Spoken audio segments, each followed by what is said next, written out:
आणि आता हे PCOS होऊ नये ह्यासाठी खरं काय करू शकतो? म्हणजे मान्य आहे की योगा करावा, जंक फूड खाऊ नये, ह्या सगळ्या गोष्टी माहिती आहेत, पण तरी पण तो माइंडसेट तिथं कॅच नाही होत.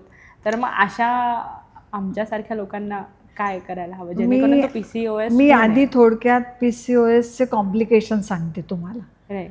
आणि मग नंतर होऊ नये म्हणून आपल्याला काय करता येईल. कारण आजकाल कसं होतं की मला PCOS आहे हे काही जणांना माहिती, काही जणांना माहितीच नाही आहे की मला PCOS आहे. पिरियड येत नाही, गोळ्या घ्या, पिरियड येतात, पण तो आजार तर थांबत नाही कारण आपण कारणाकडे लक्षच देत नाही आहे. आपण फक्त सिम्पटमॅटिक म्हणजे न्यूमोनिया झाल्यावरती आपण तापाच्या गोळ्या दिल्या, न्यूमोनिया बरा होणार आहे का?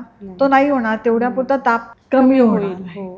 असं आहे. त्याच्यामुळे मूळ कारणाकडे लक्ष देत नाही तोपर्यंत PCOS बराच होऊ शकत नाही.